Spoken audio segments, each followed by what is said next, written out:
Assalamualaikum warahmatullahi wabarakatuh. Kami dari kelompok 1 akan melampirkan penjelasan tentang regresi sederhana. Sebelum memulai lampiran kami di video ini, saya akan memperkenalkan nama-nama anggota dari kelompok kami. Yang pertama ada Aiza Zafira Huda, yaitu saya sendiri. Kemudian ada Erik Sandi. Yang ketiga ada Khairil Anam. Dan yang keempat ada Fitrah Ananda Fataila.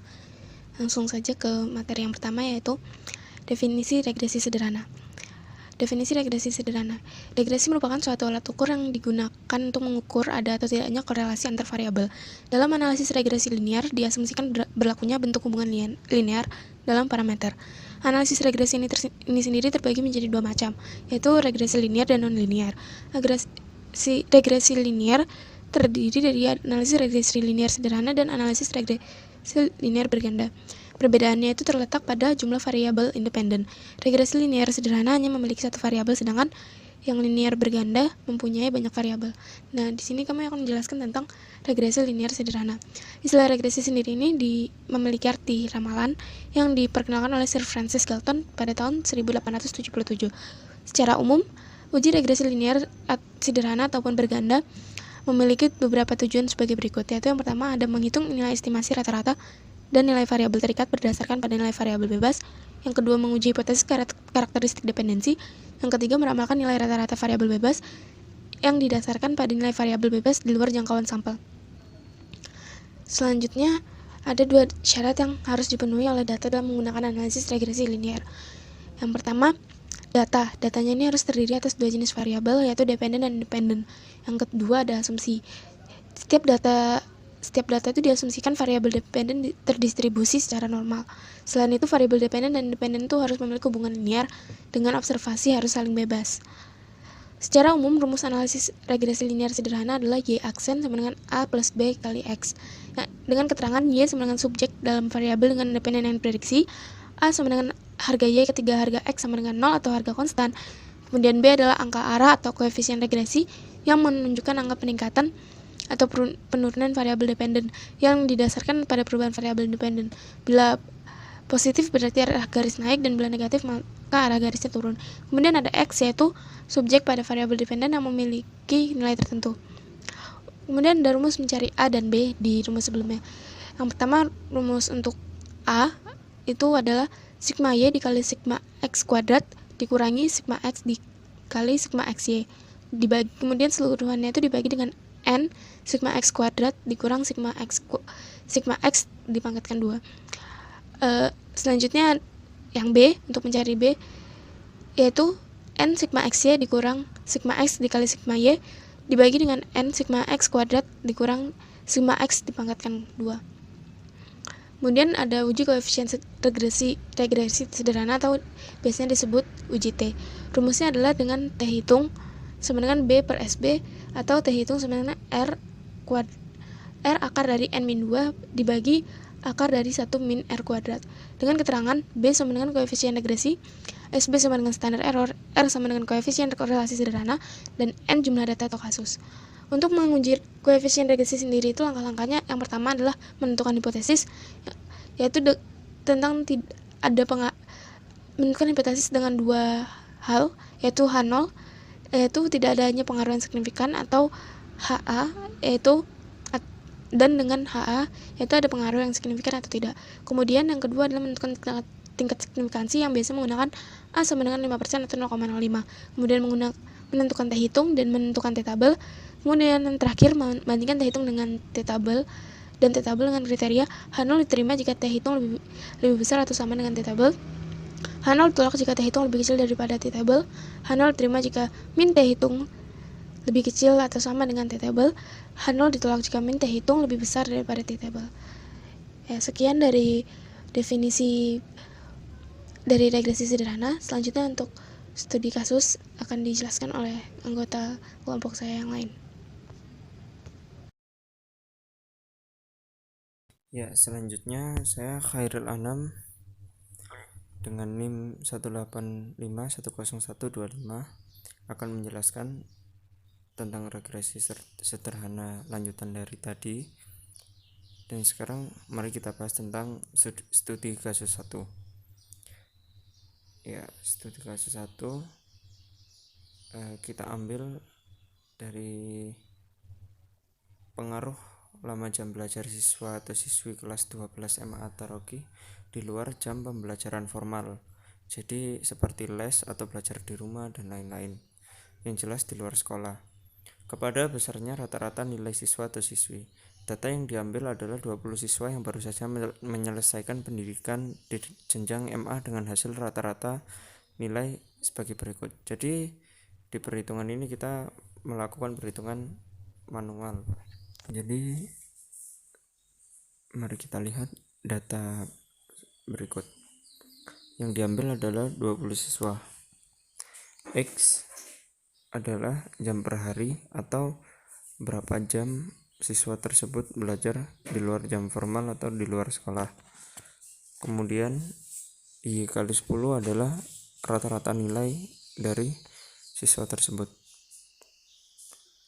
Dan untuk mempermudah perhitungan manual ini, kita bisa membuat tabel baru dengan memasukkan X kuadrat, Y kuadrat, dan X kali Y, sehingga itu nantinya akan mempermudah untuk memasukkan data-data serta angka yang akan dimasukkan ke rumus dan mempercepat penghitungan. Jadi langsung saja ke penghitungannya. Rumus yang tadi sudah dijelaskan tinggal dimasukkan dengan data-data yang sudah kita buat tabel tadi. Mulai dari sigma Y yaitu 31, sigma X kuadrat 101,5 dan seterusnya. Ini ada N sigma X2. N adalah jumlah data. Jadi jumlah datanya adalah siswa yang kita ambil rata-rata nilainya tadi, yaitu 20 dikali sigma X2 berarti 20 dikali 101,5. Lalu sigma X dikuadratkan, jadi 24 dikuadrat sama dengan 576. Jadi sudah dimasukkan datanya seperti yang di bawahnya itu. Langsung kita hitung, maka akan keluar hasil negatif 3,11795. Lalu dibulatkan menjadi negatif 3,12.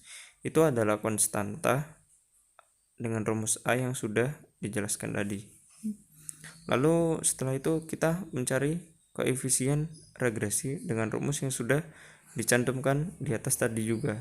Jadi tadi kan rumusnya ada 2, sekarang menggunakan rumus yang satunya. Ya, caranya sama seperti tadi, dimasukkan menurut rumus yang sudah dijelaskan.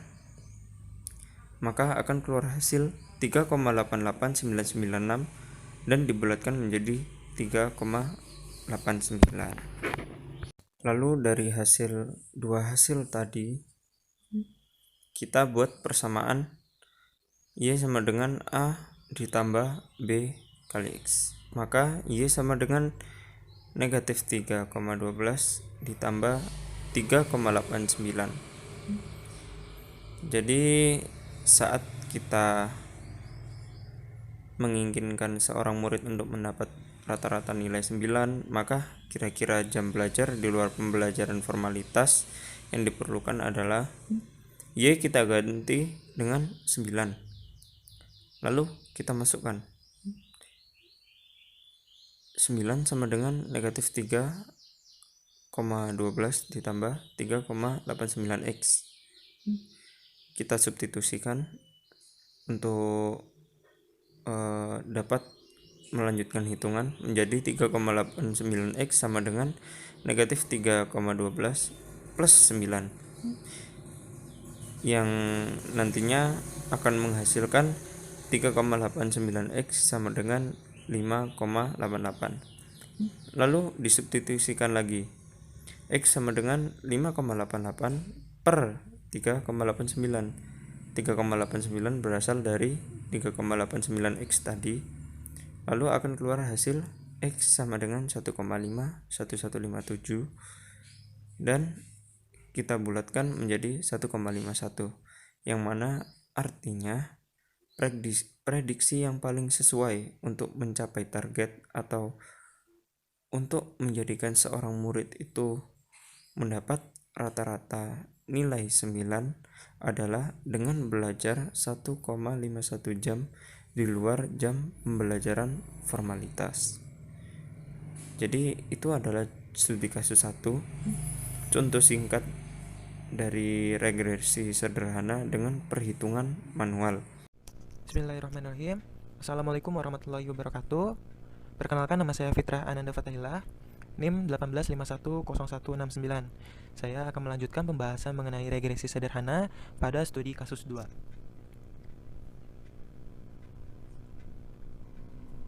Contoh soalnya adalah PT Astra Motor dalam beberapa bulan terakhir mengalami penurunan penjualan secara drastis terhadap motor jenis A. Oleh sebab itu, kepala pemasaran melakukan terobosan baru dengan cara memberlakukan promosi khusus dengan harapan dapat meningkatkan daya beli masyarakat. Promosi dilakukan pada 20 cabang yang tersebar di Provinsi Aceh. Nah, berikut data total dari 20 cabang PT Astra Honda. Ini merupakan kolom penjualan dan ini merupakan kolom promosi. Nah, pada kali ini kita akan menjawab pertanyaan tersebut dengan menggunakan aplikasi SPSS. Nah, pada pertanyaannya, kemudian kepala pemasaran PT tersebut ingin mengetahui seberapa jauh biaya promosi berpengaruh terhadap penjualan atau seberapa besar hubungannya. Jadi nanti kita akan mencari seberapa besar hubungan dan juga pengaruh promosi terhadap penjualan. Nah, langkah yang pertama adalah teman-teman install terlebih dahulu aplikasi SPSS. Lalu setelah install, teman-teman bisa buka aplikasi SPSS. Nanti akan muncul area kerja seperti pada gambar berikut. Nah, pada pojok kiri bawah dari gambar ini, teman-teman bisa klik variabel view dan buat variabel data seperti gambar berikut. Nah, buat seperti ini. Ini langkah kedua, klik variabel view lalu buat datanya ke dalam kolom seperti ini. Nah, bila sudah diisi semua variabel view seperti gambar di samping ini, selanjutnya klik data view pada sebelah kirinya. Tadi kita ada data view. Nah, nanti pada gambar sini kita tidak ditampilkan ya, tapi di sini ada. Nanti klik data view, sebelah kirinya variabel view untuk kita isi data kabupaten, hasil penjualan, dan biaya promosi. Nanti akan muncul gambarnya seperti ini ya, teman-teman bisa ikuti. Nah, langkah selanjutnya adalah pilih menu Analyze. Lalu nanti teman-teman bisa klik Regression, lalu klik Linear. Nah, pindahkan variabel hasil penjualan ke dalam Dependent, lalu variabel biaya promosi ke dalam Independent, lalu pilih kabupaten ke dalam kotak pada kotak cache label berikut. Kotak cache label ini pilih kabupaten. Nanti akan muncul seperti gambar di samping ini. Jika sudah terlihat seperti gambar berikut, maka teman-teman selanjutnya klik option. Nah, jika sudah klik option, maka akan muncul SPSS langkah kelima dan keenam, yaitu yang pertama, kita mengetahui bahwa pada kotak ini stepping method kriteria kita menggunakan UGF dengan taraf 5% atau nilai probabilitas 0,05 yang terdapat pada kotak entry berikut. Biarkan secara default, yaitu include constant in equation. Pada kotak missing values, kita pilih exclude case listwise. Nah, kegunaannya untuk penanganan missing value atau tidak ada data yang hilang. Nah, selanjutnya teman-teman bisa klik continue, maka akan kembali ke gambar seperti pada langkah 4. Langkah 4, nanti gambarnya seperti ini lagi. Oke. Nah, selanjutnya teman-teman bisa klik statistik. Nanti akan muncul gambar seperti berikut. Nah, dari gambar tersebut, pada kotak regresi koefisien biasanya secara default sudah tercentang estimates. Karena ini perlakuan koefisien regresi untuk mengestimasi variabel, sedangkan centang model fit berguna untuk mencocokkan model regresi, dan centang deskriptif untuk mengetahui deskripsi dari data. Nah, pada kotak residuals, teman-teman bisa klik all case pada case wise diagnostic berfungsi untuk melihat pengaruh regresi terhadap hasil penjualan dan biaya promosi dari semua kabupaten. Nah, setelah semua seperti pada gambar berikut, lalu klik continue. Nah, nanti bakal muncul lagi seperti gambar angka 4. Nah, nanti akan muncul lagi seperti gini.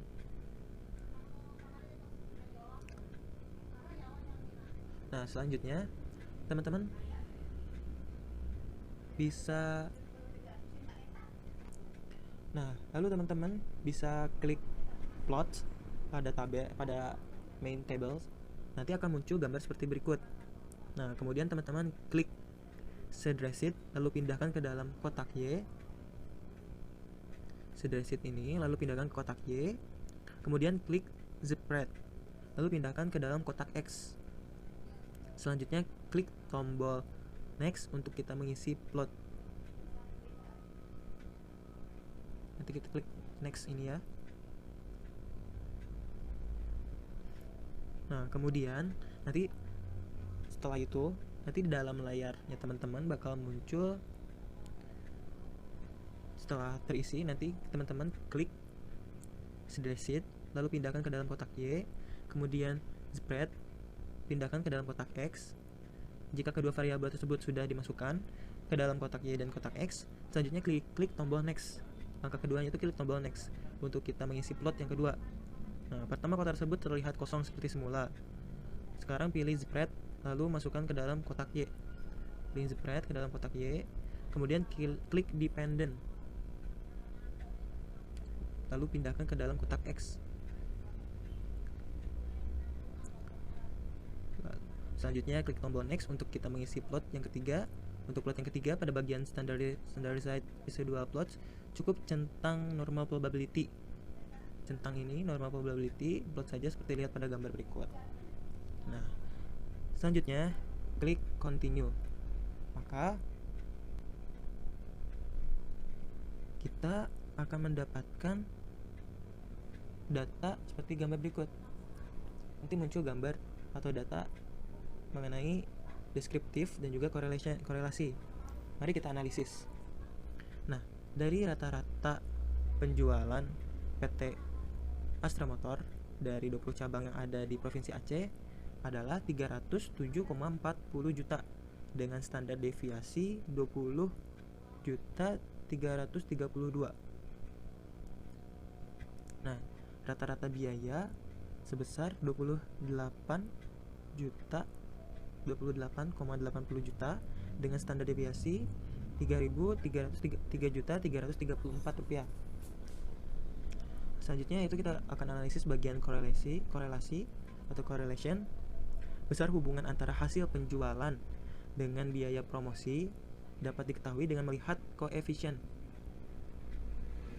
korelasi, yaitu 0,740. Artinya, nilai ini dapat menunjukkan hubungan yang sangat kuat antara hasil penjualan dengan biaya promosi. Nilai koefisien korelasi semakin mendekati ke angka 1. Maka semakin sempurna hubungan antara kedua variabel tersebut.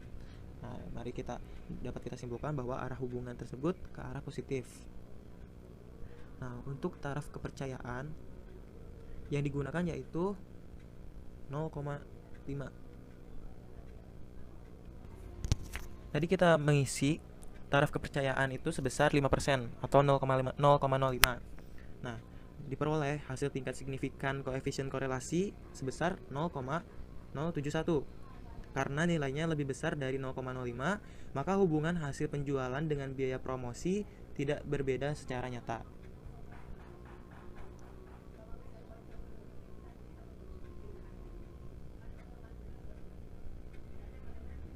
Nanti muncul juga data berupa variabel enter.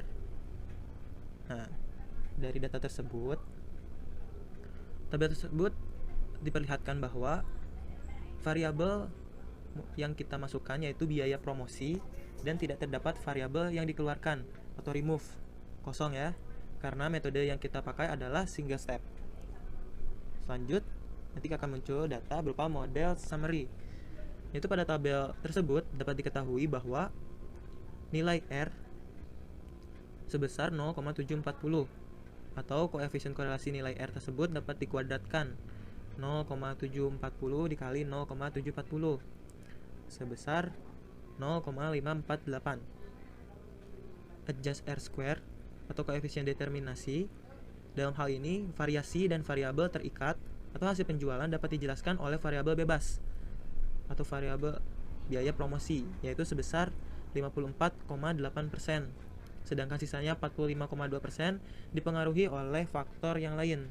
Tingkat besarnya hubungan dari kedua variabel tersebut dapat dilihat pada tabel berikutnya.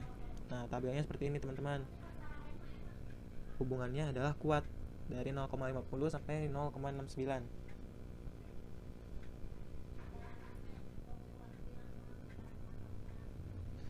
Nah, hasil penjualan dengan biaya promosi atau standar error of the estimate sebesar 15.636.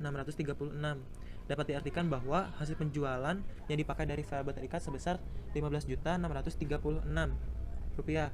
Sedangkan bila kita lihat pada tabel sebelumnya, nilai standar deviasi hasil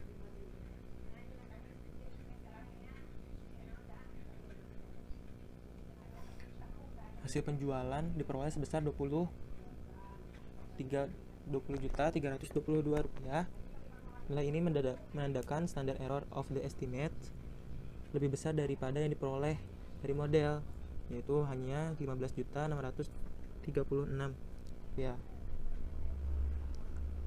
Baik, selanjutnya kita lanjut ke data ANOVA. Nah, pada bagian ini diperoleh nilai F sebesar 51.352 dan nilai probabilitas kecil dari 0,05. Karena nilai probabilitas kecil dari 0,05, maka model regresi ini dapat digunakan untuk memprediksi hasil penjualan. Lanjut, kita ke analisis koefisien. Nah, pada bagian ini kita akan memperoleh persamaan regresi, yaitu Y sama dengan 247.727 ditambah 2072X. Y yang tadi saya sebutkan merupakan hasil penjualan, sedangkan X yang saya sebutkan tadi merupakan biaya promosi.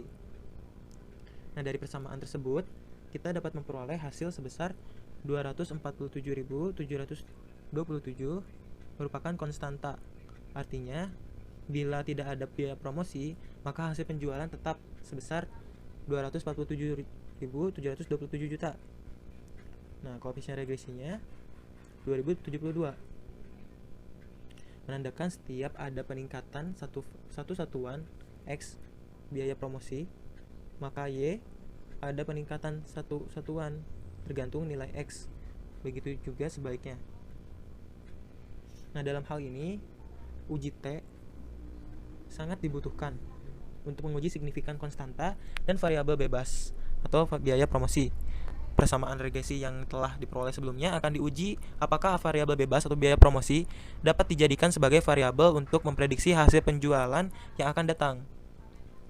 Sebelumnya, mari kita buat hipotesis, yaitu H0 merupakan koefisien regresi tidak signifikan.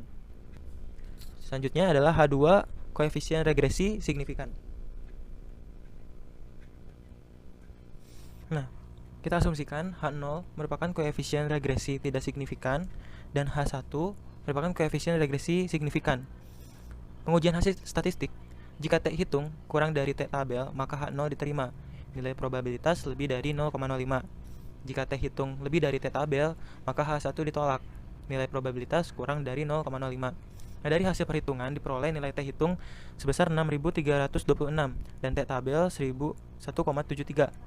Jadi 6.326 lebih besar dari 1,73 dan nilai signifikan atau probabilitas 0,00. Maka berdasarkan pengujian statistik H0 ditolak dan terima H1. Jadi koefisien regresi signifikan atau biaya promosi berpengaruh secara nyata terhadap hasil penjualan. Terima kasih. Ini merupakan studi kasus yang kedua. Wassalamualaikum warahmatullahi wabarakatuh. Baik, Bismillahirrahmanirrahim. Di sini saya Erik Sandi, saya akan melanjutkan dengan studi kasus yang ketiga, yaitu tentang sebuah penelitian terhadap pohon mahoni, di mana akan diteliti apakah ada hubungan antara tinggi pohon dengan diameter pohon. Di sini diambil sampel secara acak sebanyak 8 pohon mahoni. Nanti kita akan membentuk persamaan regresi, yaitu Y sama dengan A ditambah BX. Seperti ini datanya, Y sama dengan tinggi pohon, dan X adalah diameter batang.